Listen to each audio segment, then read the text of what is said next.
My name's Trent. I am 37 years old, and this is my testimony. Grew up as in the church with my family. My parents weren't saved when I was born, but shortly after got saved and started going to a local church here in Yuba City. Grew up in Yuba City my entire life, with the exception of the 4 years when I went to college. But I grew up in the church. And really my testimony is about consistency and then God just kind of sprinkling in some miracles. So I'm just going to take you on a journey through that storyline. So grew up in the church. My parents were involved in youth ministry when I was young. I was part of Royal Rangers, which is like the church's version of Boy Scouts, and grew up pretty much at the church. If we weren't at the church, my parents were doing youth ministry, and I was tagging along, and just kind of went through the motions with church, growing up with my parents. And it wasn't until maybe high school, junior high, that I really started developing my relationship with Christ. My parents, when I was younger, when I started school, thought it best that they, when they first got saved, they wanted to put me into a private school. So we ended up going from kindergarten all the way through high school. I actually attended a private Christian school here in Yuba City called Faith Christian. And there I got to learn about the Bible, and I got to hang out with kids and in a really good environment. But tragedy kind of happened young with me. I had a classmate in second grade who actually had leukemia. And I remember, this is one of my memories as a kid that I remember. I don't remember a ton, and I'll tell you about that later. But he ended up passing away during school. And so it's a tragedy, and that kind of hit a little bit young with me. And I've kind of held on to that. But being in a Christian school, coming from a Christian family, it was something I got to process in a safe environment. And as I grew up, I picked up a passion for music really early in fourth grade. And by fifth grade, sixth grade, I was playing sports. I was athletic, played baseball, played soccer, played anything any sport I could play, I was playing. Got that from my father. And one of the first things where I saw God show up in my life was when I was in fifth grade. We were at homecoming for the school I went to, and my parents very specifically told me to stay inside the gym. It was a night game over in like West Yuba City. And being a fifth grader and, 10 years old, I decided to not listen. And so I went with some friends and decided to play some hide and go seek outside in the dark. And this particular night, I'll tell you what I remember. I remember hiding behind a car. And I remember, I don't know whoever was it came around the car, and I remember, screaming like a kid does and getting up to run. And then the next thing I remember was the next day I was in the emergency room at the hospital. And I didn't remember much. So I ended up piecing kind of information back and forth. And what happened was I was playing. They weren't trying to tag me, so I was running. There was a base, and I tripped and went face first into a metal pole, which snapped my head back. And then I slammed my head into the back of the asphalt. It was a parking lot. And one of my friends, they were freaking out. My head was in his lap, and they told somebody to run in and tell my parents. They were inside at a homecoming basketball game. So naturally, they ran in and yelled that Trent was dead. And so everyone started to freak out. I stopped breathing in my friend's lap for about 30 to 45 seconds. I was rushed by ambulance to the hospital. I had some severe head trauma, concussion. When I woke up, my mom told me this. She was in the room ER with me, and she said for about 10 minutes, all I kept doing was repeating, "Where am I? What day is it? My head hurts." And then I would go, "Where am I? What day is it? My head hurts. And I would just repeat that for 10 minutes. My mom was pretty freaked out. Started a journey back, lost a lot of memory from pre-fifth grade. I don't remember a lot of my childhood. My mom has pieced things together. She'll always say, hey, you remember when we did this? And I'll go, nope, don't remember that. I was on a road to recovery. The Lord was good to me. I didn't have any long-term brain damage or anything, kind of went on living my life. At that moment, I was at a church that was, whether it was spirit-filled or not, I don't know. I was young and wasn't really paying attention to that. I was too busy playing sports, hanging out with friends, and looking back in retrospect, you can tell that the Lord's hand was on me at that moment. It could have been way worse than it actually was, whether it was brain damage or dying, whatever. But he spared me, and I continued on in private school, went into high school, and that's where I really started my journey with the Lord. I started doing worship at our chapels in high school as a sophomore. Freshman, was playing guitar, and still serving the Lord, going to youth groups. At that time, about 12, we ended up moving churches to another local church here in Yuba City that was more spirit-led. The Lord was moving in that church, and it was something new I hadn't really seen before. Packed out buildings, multiple services, but I still wasn't quite there, still focusing on baseball and golf and basketball and friends. And when I was 11, I remember I was playing Little League baseball. My dad was my coach and everything. He's an amazing athlete growing up, and he's an amazing coach in general.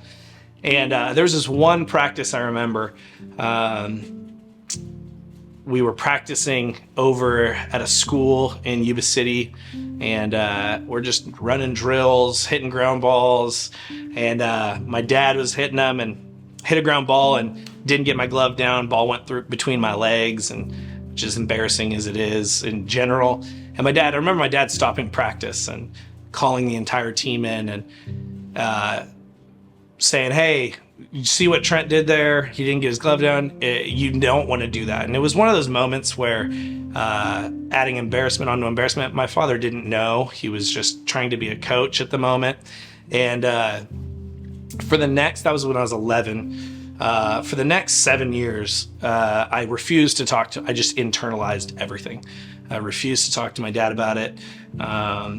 My attitude towards my dad began to kind of slip. My attitude with my dad, I was getting bitter and angry, and I would snap at him on the smallest things. He'd ask me to do something, and I would snap at him. And it wasn't until about 18 years old that I actually sat down with my dad. And mind you, my dad coached me as an 11-year-old. He coached me as a 12-year-old. He coached me into junior high and a little bit of high school sports. And so through this entire time, carrying this bitterness and this anger towards him, and that resulted in a really poor relationship with my dad for 7 years. I didn't want to listen to him. No matter what he said, I didn't want to listen to it. And at 18, I finally got coherent enough to think I should probably talk to him about this. And I remember in my room, sitting as a senior in high school, and talking with him about it. And I remember the emotions that were invoked, and my dad, appalled, because I did not mean to do that. And it was one of those moments where I realized I just lost 7 years with my dad because I was too prideful to deal with the thing that I just needed to talk about. And that put me on a path of learning to stop internalizing and bottling things up. And so I began to walk that out with reading my word, trying to figure out what does that look like. And it's been a process even since then of learning to talk things out the way when I feel something, to not, I have a tendency to just shove it down and not want to talk about it. which is really a bad practice. And I learned that through those 7 years that I lost with my dad. And so as I grew up, I went to college, 4 years at a private school up in Reading, private university, got a business degree. And in college is where I met my wife. And when I got out of college, it wasn't quick after graduation that I had proposed to her. We were married in the fall of the year that I graduated college. And life kind of began, and it was great. We got pregnant with our first child, our son, and God was moving. In that moment, we were still at the church. I was still at the church that I moved to as a 12-year-old. My wife, who had moved away, had come back to Yuba City and was attending that church, and we were very involved in that church. And we ended up starting to actually go to these living room meetings with Pastor Jim and Christine when they were doing these. We were attending a church, and then we would go to these living room meetings with her family, and we would kind of double dip, if you will. And I remember the service when Pastor Jim and Christine felt led to kind of leave and start what would eventually become the Bridge. And I remember the night they said there at the church we were attending, said, anybody who's going with them, why don't you come up? And I remember my wife and I looking at each other, hadn't talked at all.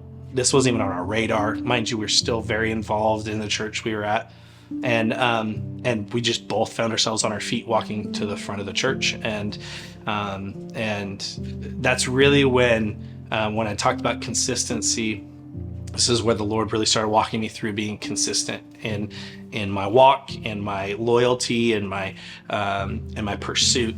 And so we ended up starting and moving and helping Pastor Jim and Christine with worship.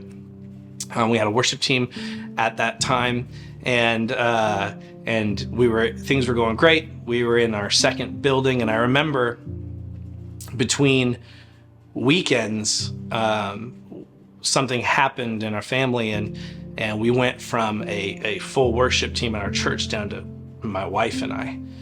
And we ended up walking the next two years or so with my wife and I, just with a family kind of falling apart, staying consistent in worship at our church and staying consistent with our pastors, and refusing to try and pick sides and trying to walk that line that a lot of people have to walk when stuff like this happens. And it was out of left field. We didn't, at least for me, I didn't expect it. And so we walked a couple years just being faithful, even through the pain, whatever was going on. We would show up and we would worship, and I remember doing worship nights when the one person was in the building. It didn't matter how many people, if no one was in the building, my wife and I were going to worship no matter what. And so we walked through that, and about this time is when we got pregnant with our son, and actually a little bit before this. And this is where miracles really started to come into play in my life. My wife, when we had our son, we went to a weekly checkup. By the end of the last 4 to 6 weeks of your term, you start to go to the doctor once a week because they're checking. And I remember I was working at a local credit union, and I remember going to the meeting or to the appointment with her, and the doctor saying, "You need to go across the street to the hospital right now." And she had a case of preeclampsia, so her blood pressure was really elevated, and he was wanting us to go get that under control. And so we went over to the hospital, got checked in. They were going to check on us and end up getting admitted. And so we were a little bit taken back, and her blood pressure was severely high, somewhere 200 over 100 and something, really almost seizing level high. And so they began some drip medication to kind of regulate that blood pressure, and they ended up having to induce labor. Jaden, our son, it was about 3 weeks early, so still technically full term. But we started down this process of delivery, and This is the first child. We didn't know what to expect, and everything was kind of slow moving. We start to get to the time where it's time to push, and so my wife started pushing, and I remember, like, I don't know, maybe 15 minutes, 20 minutes into pushing, her contractions just stopped. They were like within every 30 seconds or whatever. And then all of a sudden they were like 5 minutes apart. And so our son's like in the birthing canal and just kind of stuck there. And so the doctor remained calm. And they ended up having to actually suction his head to help get him out. And he was delivered, and poor guy had a little cone head because they had to suction his head. And me as a father, I was relieved, but that was very short-lived. I remember they were working on our son, so I went over and checked on him. He was crying, he was breathing, he was fine. And I had, mind you, we'd never had a child before, so I didn't know what to expect, but the doctor just kind of stayed there, and I was thinking, this seems a little bit abnormal. And thank God we had our doctor was actually a believer, stayed very calm, but my wife's blood pressure ended up plummeting. She started at 200 over 100 something. By the end of that, she was nearly bleeding out. She was at 48 over 18 was her blood pressure. Her lips were just gray, face was no color, non-responsive. I think the doctor was asking her, hey, if you can hear me, squeeze my finger. And she talked a little bit about this in a podcast, but from my perspective, my wife just looks dead on a table. She's not responding. The doctor remains very calm. And I remember my mother-in-law was in the room, and I remember saying, hey, you need to call Pastor Jim and Christine right now and get them praying. And I'm freaking out. I think, I remember, she never flatlined, but she was, darn near there. I remember going out in the hallway. This is at a hospital that's no longer open. I remember leaning against a wall and just sliding down the wall. It was like a movie, just losing it in the hallway, not knowing if I'm going to be a single dad now. I had no idea what was going to happen. And my wife inherently has small veins. They have a hard time finding a vein. They were trying to do a blood transfusion, couldn't find a vein.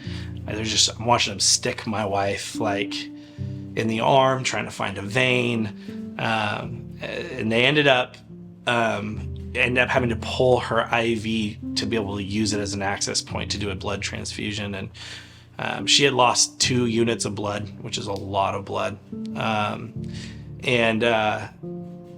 But before the blood came, because they were having to get her blood type was at the other hospital, so there was an ambulance rushing to the hospital to bring her blood type there, and without any blood, pastors are praying, her blood pressure starts to regulate with like not nearly half the blood in her body's gone. It begins to regulate. And she comes back, and they ended up doing some blood transfusion, and so my wife is now a living, breathing miracle that I get to see every day and get reminded every day that there's a God who does miracles today, because there's no way that she should have came to prior to that blood transfusion. And so we get to a room. She's doing better, thank the Lord. And my son had a pretty bad case of jaundice, so he was over sunbathing in the little UV light thing, and I remember a doctor coming in and saying, "Hey, there's a mass above his kidney. We think it might be a tumor." And from a guy who just almost lost his wife to now my firstborn son might have a tumor, it was just kind of 48 hours of mayhem. And the church family and our family continued to pray. Um, a doctor came in and asked, this is, I don't know, this might be a little much. We might cut this out. I don't know. But said, hey, did you want your son to be circumcised? And we said, yes. And no joke, looked at me in the face. He said, well, good, because he was born already circumcised. And my wife and I are like, what are you talking about? And he's like, this is like a 1 in like 100,000, or I don't know what the number was. It was a very rare case. And it was almost like God was saying, it's okay. He's going to be okay. I have him. And they ended up telling us we need to move him to Sacramento, a hospital in Sacramento. They were worried. The imaging here wasn't quite up to what the current standards were, or the capabilities. And so I remember them coming in with a gurney. When, if you've never seen an infant get transferred in an ambulance, it's terrifying. There's a gurney with a box, and they open up this box, and my son, they put him in there, wouldn't let us drive, wouldn't let my wife go with him. We couldn't go with him on the ambulance at all. Watched them stick my son into a box with all these cables and everything, shut the thing and wheel him out, and he's gone. So my wife and I quickly get in the car, we go get some clothes, we drive down to Sacramento, down to Sutter Memorial Hospital, where they're going to do some imaging there. We don't think, but the doctors have still told us it's a tumor, still told us they're concerned. So we go down there, we stay there for about a week. The doctors don't really tell us what's going on. My wife is trying to figure it out. We were supposed to go for an MRI. The MRI never happened. So my wife finally, at just her wit's end, gets a hold of a nurse and says, you're either going to get my son an MRI right now or we're going to leave. So they bring a doctor in. The doctor says, we don't need to do an MRI. Whatever the mass that they thought was a mass above his kidney is shrinking. We think he just hemorrhaged because of the type of delivery he had. And so within 3 hours, we were getting discharge papers and we were headed home. And to this day, my son is still here. My wife is still here. Somehow God allowed us to be insane enough maybe, to have 3 more children after that event. And so at that point, I knew I had been consistent my whole life. I'd gone to church my whole life. Maybe the relationship wasn't there, but at that moment, I knew that there was a God who did miracles. There was a God that deserved and longed for a deeper relationship. And it was at that point that I began to become even more consistent, and I devoted my life to God and to my pastors at my church. And ever since then, I've always been available and consistent. And the Lord has always been faithful to meet every single need we've ever had. We are a family of 1 income, 4 kids. By all accounts and purposes, there's no way we should have been able to survive making the money that I've made in the past, and yet we've never gone without paying a bill. We've never gone without a home. We've never gone without a car. We've never gone without groceries. And I just attribute that to a God who sees and cares about even the minute details of your life. And I'm here to say that our God still does miracles today. And we've seen testimony after testimony come out that he still does miracles right now. He still is caring about us right now. And even when I was against the wall, slouching down, thinking my wife was gone, the Lord was still there. And even in the smallest details, our doctor, I found out later because I know the doctor well who delivered our child. We went back later and he literally said that was probably the worst delivery he's ever had in his history of being a doctor. And you would have never guessed it. He stayed calm. He was praying under his breath the entire time. He was working on my wife, and thank God he did. And thank God we had a pastoral staff, and we had family at a church that would pray and intercede. And today I get to see my wife and my son, the 2 miracles that I have in my life daily, and get reminded that the Lord still loves me and the Lord still sees me. And because of that, I will forever stay consistent. I will forever be in pursuit, and I will forever be looking for deeper levels of relationship with him. And so if you're out there, maybe you're thinking, well, I don't have this big testimony. I don't have, I've been consistent. Consistency is a testimony. And I want to encourage you guys that the Lord sees you. The Lord loves you. The Lord is there for you.